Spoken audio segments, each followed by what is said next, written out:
There's Debo, picking up the heavy stuff. All right, don't drop it, don't drop it. This is Debbie Dorian, a young college student living her bright, promising life in the quiet city of Fresno, where college students stroll campus paths and neighbors trust one another. Go ahead, ma'am. My husband just called and went to his daughter's apartment. She didn't show, and he found her dead in her apartment. Okay, tell me what your daughter's name is. Her name is Deborah Dorian. In August 1996, everything changed. What began as an ordinary summer took a dark and disturbing turn, shaking a quiet community to its core. According to police, Debbie's dad found her body in her bedroom early this morning. There is some very evil, demented predator out there. We didn't know if, when, and where he was going to strike again. In August 1996, Debbie Dorian had just graduated from California State University of Fresno and was living alone in the North Creek apartment complex, 4 to 5 miles north of campus.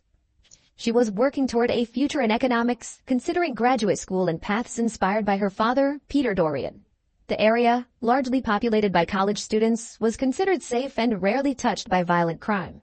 On Thursday, August 22nd, Debbie was expected to arrive at her father's home around 7 a.m. When she never showed up, Peter drove to her apartment. There was no answer at the door, and when he tried the handle, it opened. An immediate red flag. Debbie was known to be extremely careful about her personal safety, and in that moment, Peter knew something was terribly wrong. Inside the apartment, Peter moved from room to room. First the living area, then the dining space and kitchen, but Debbie was nowhere in sight.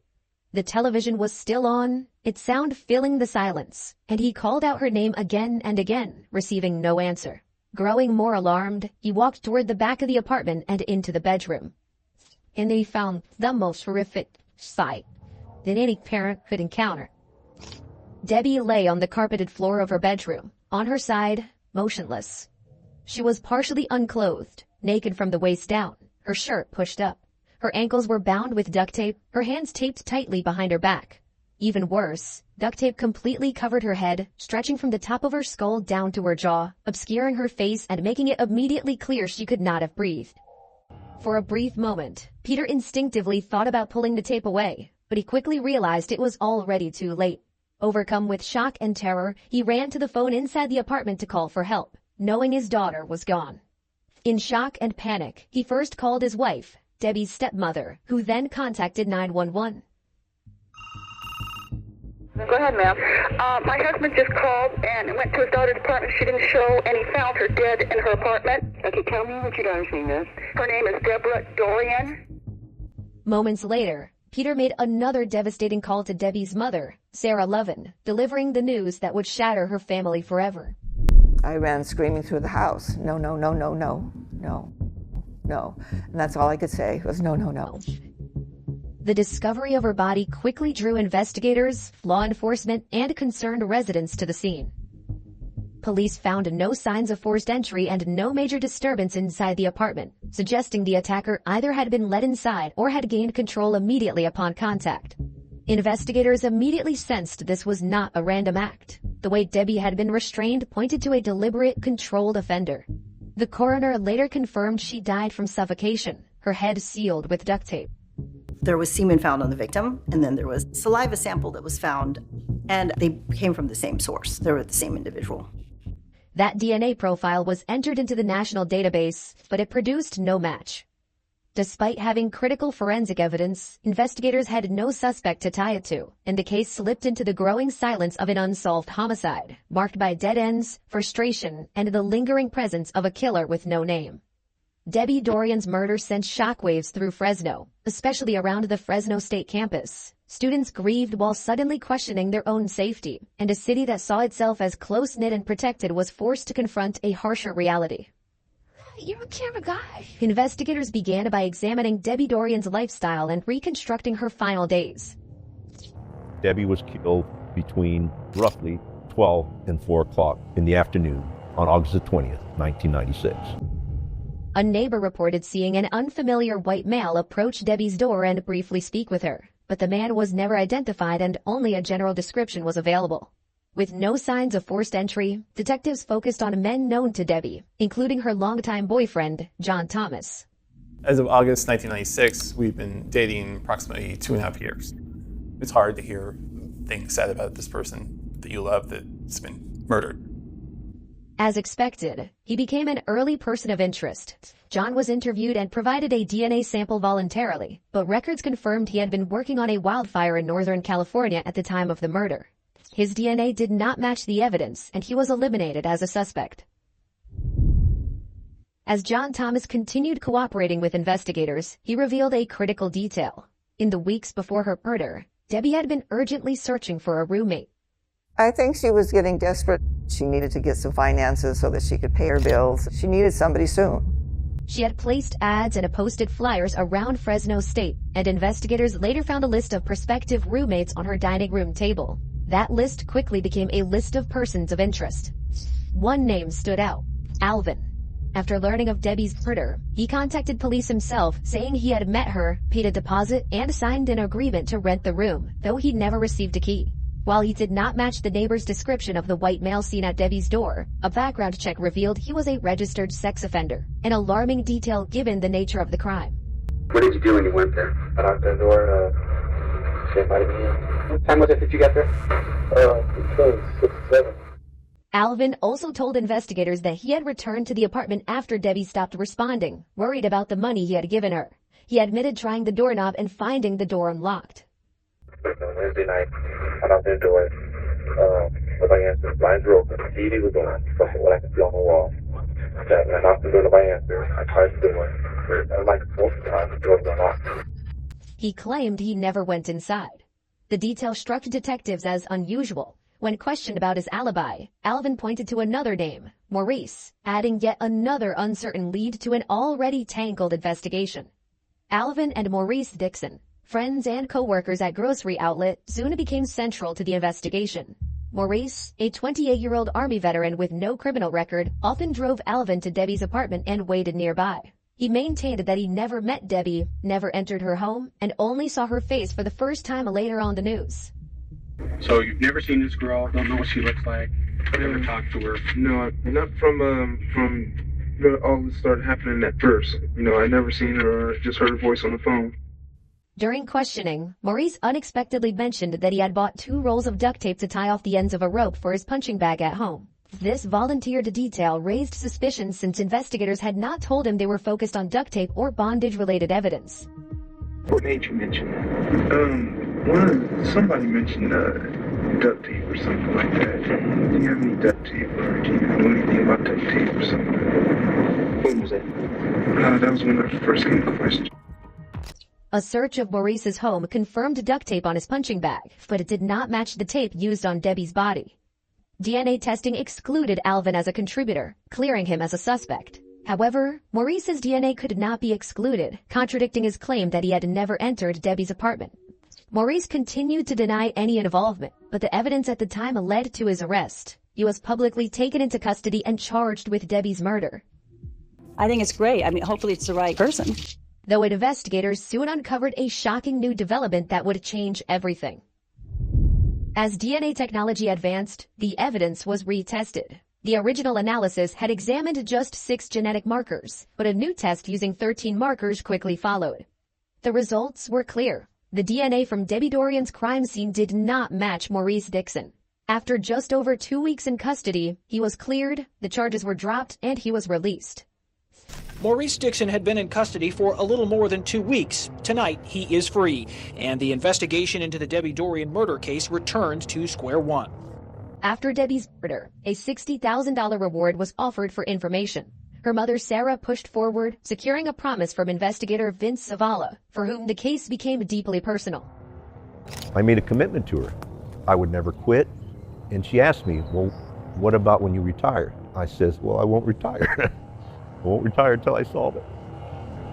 Zavala and the Fresno police continued tirelessly, pursuing every lead, determined to uncover the truth.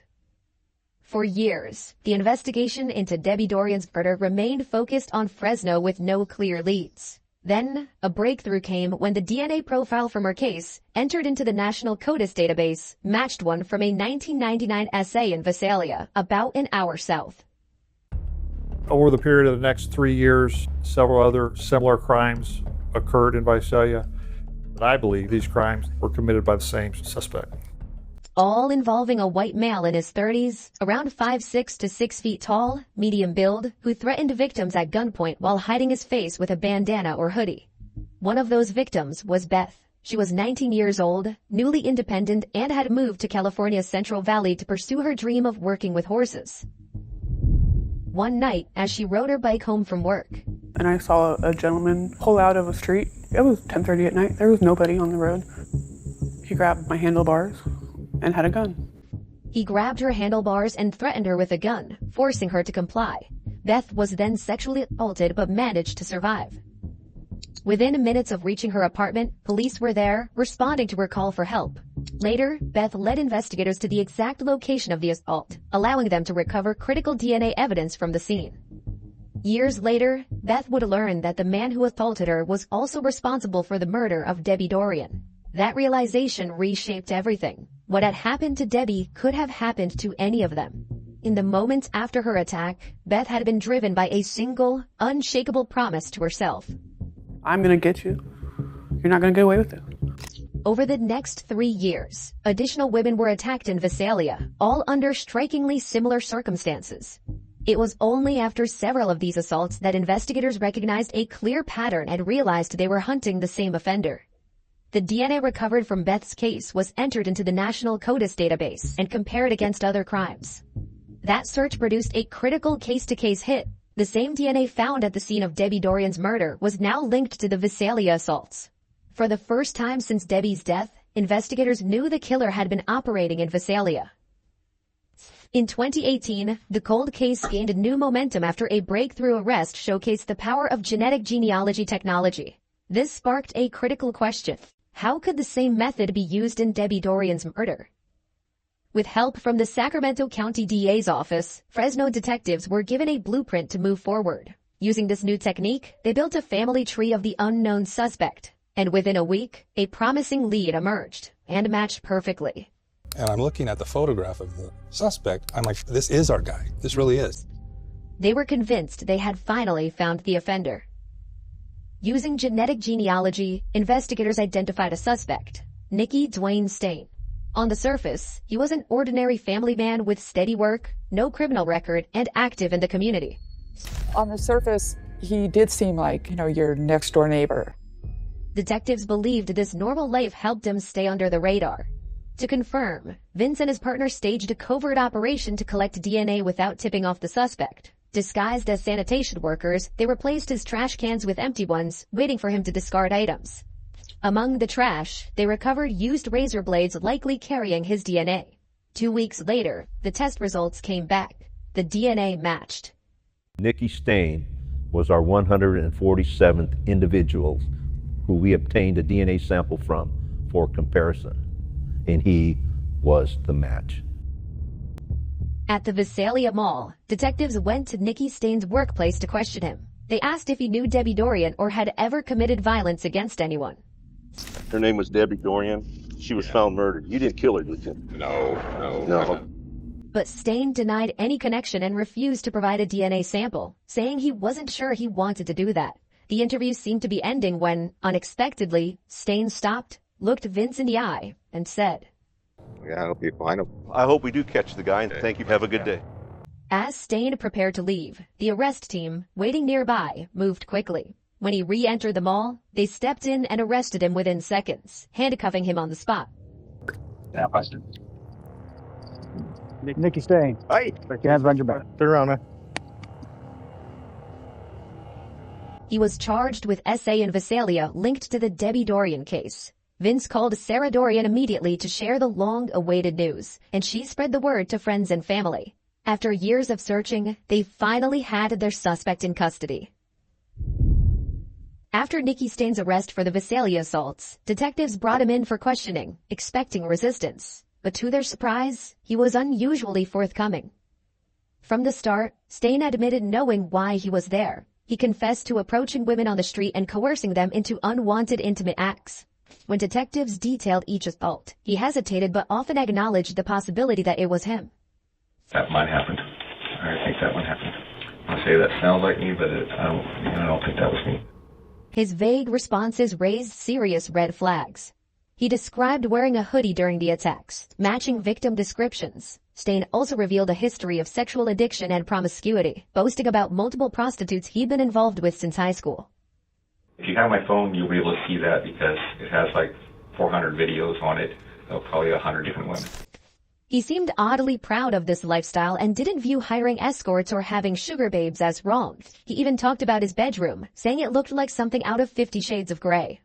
Throughout the interview, his candidness and disturbing details gave investigators chilling insights into the man behind the crimes, proving he was anything but the guy next door. During the search of Nikki Stain's home, police found silk robes and sex toys in his closet. Investigators also uncovered that he was running an Airbnb operation, renting rooms to younger women whom he claimed to provide for. They discovered a fake Facebook profile where he called himself Nick Steele, claiming to be chairman of a Fortune 500 company, his online alter ego, more fantasy than reality. He posted videos showing off his nightlife. Okay, I'm going out tonight. Not necessarily to bait women, but to flaunt his lifestyle and attract attention. A disturbing find was a hidden wall plug camera in a roommate's bathroom linked to a younger female, leading to voyeurism and a misdemeanor peeping Tom charge. Though Stain pleaded not guilty and the charge was eventually dropped. His sexual deviances were clear, but his defense argued that those behaviors don't prove guilt in murder. Interestingly, while assaults and voyeurism occurred, the violence seemed to de-escalate over time. When confronted about Debbie Dorian during interrogation, Stain initially denied knowing her but later admitted they had met several times for consensual intimate interactions. So, To be honest with you, she was, I picked her up in Fresno there on the street there at one time. After I dropped her off, I thought that was going to be the last time I seen of her. He claimed that she came to his workplace multiple times asking for intimate encounters. Prosecutors disputed this claim, and the defense team prepared to take the case to court. Nikki Dwayne Stain is the primary suspect in the rape and murder of Debbie Dorian. The courtroom revealed a stark contrast between the prosecution and the defense teams, each firmly representing their side. Among the witnesses was a neighbor who provided crucial testimony, describing seeing a white male matching Nikki Stain's description knocking on Debbie's door on the day she was murdered. The encounter wasn't confrontational, and the neighbor said Debbie had let the man inside, an account that became a pivotal piece of the case. Among the evidence was a list found on Debbie's kitchen table, containing names of potential roommates. One entry, scratched out but still visible, included Stain's name along with a note that read, "Call Tuesday 12 o'clock." Investigators believe that Stain contacted Debbie to arrange a visit to the apartment, was invited inside, and entered her home that day, an encounter that would become central to the case. Two of the Visalia essays also testified at the hearing. When Beth saw Nikki Stain in the courtroom, it was the eyes and the voice that struck her immediately, things you'd never forget, especially the voice. Hearing him speak, she thought, "That's him? Holy crap, that's him." Prosecutors revealed a crucial piece of evidence, recorded phone calls Nikki Stain made from Tulare County Jail. In these monitored conversations with family, Stain spoke openly, acknowledging his past wrongdoings and expressing acceptance of his fate, implying he expected to spend the rest of his life behind bars. Are you innocent of any of those crimes? No, not really, Mom. I was kind of involved in all of them. Though the defense maintained that he never admitted to Debbie Dorian's murder during police questioning. The defense challenged parts of the investigation, but prosecutors maintained that the DNA evidence was clear. Only Debbie Dorian's and Nikki Stain's DNA were found at the crime scene. The judge ruled there was enough evidence for the case to go to trial, and prosecutors announced they would seek the death penalty. Just weeks later, Stain agreed to a plea deal, pleading guilty to murder in exchange for life without parole and the dismissal of the SA charges. Debbie's mother opposed it, believing Stain should be held accountable for every crime. Nikki Stain ultimately chose to plead guilty to all charges, bringing the case to an end without a trial. Lawfully and was malice aforethought committed murder against Deborah, Sarah, and Dorian. Mr. Stain, how do you plead? Guilty. In exchange, prosecutors withdrew the death penalty, and Stain was formally convicted of the murder of Deborah Sarah Dorian. He was sentenced to life in prison without the possibility of parole.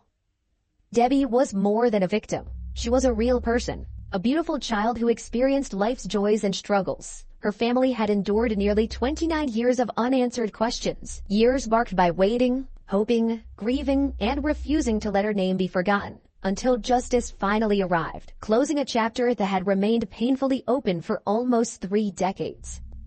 For Vince Zavala and everyone who refused to give up, this was more than a case closed. It was a promise kept. A promise that no victim would be forgotten, no crime left unsolved, and no abuser allowed to escape justice. As Nicky Stain faced the consequence of his actions, a community began to heal. Debbie's memory lives on, not just as a victim, but as a shining light of strength, love, and the enduring power of truth.